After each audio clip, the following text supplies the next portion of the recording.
आपल्या कार्यातून समाजाचे ऋण फेडले पाहिजे असे प्रतिपादन ज्येष्ठ पत्रकार यदू जोशी यांनी केलं। राज्य अधिस्वीकृती समितीचे अध्यक्ष यदू जोशी हे आपल्या निवडीनंतर रविवारी प्रथमच सोलापुरात आले असताना त्यांचा सोलापूर श्रमिक पत्रकार संघाच्या वतीनं संघाच्या परिषद कक्षामध्ये सत्कार समारंभ पार पडला।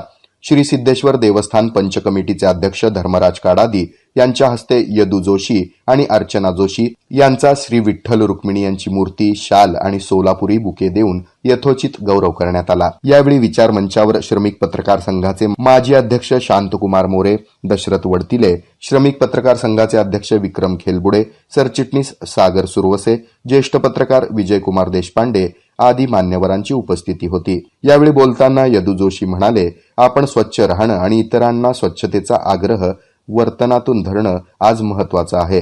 सोलापूरशी माझं आणि सोलापूरकरांचं माझ्याशी आत्मीयता आणि आपुलकीचं नातं आहे।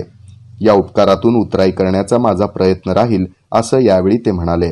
पत्रकारांना मदतीचा हात देण्याचं काम श्रमिक पत्रकार संघाच्या वतीनं वारंवार केलं जातं, ही समाधानाची बाब असल्याचं श्री सिद्धेश्वर देवस्थान पंच कमिटीचे अध्यक्ष धर्मराज काडादी म्हणाले।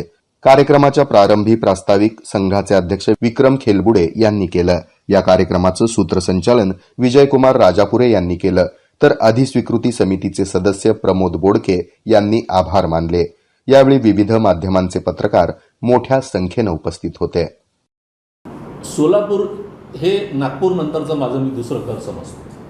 एवढे माझे सोलापुरात मित्र आहेत, एवढे माझे जीवाभावाचे मित्र आहेत आणि त्यांना माझ्याविषयी विलक्षण आत्मीयता आहे। मी आता 15 नावं इथेच घेऊ शकतो, इथलेच लोक, इतकी त्यांना विलक्षण माझ्याबद्दल आत्मीयता आहे की त्यांना असं वाटते आपला एक हक्काचा माणूस आहे।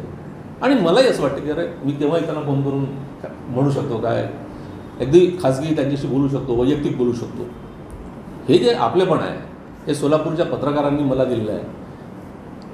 हे सोलापूरच्या पत्रकारांनी माझ्यावर केलेले उपकार आहेत आणि त्या उपकारातून उतराई होण्याचा प्रयत्न मी माझ्या परीने नेहमी करत राहील, असं मी शब्द आपल्याला देतो। माझा सत्कार आपण केला, मला बोलावलं, याबद्दल सर्वांचे मनापासून आभार व्यक्त करतो।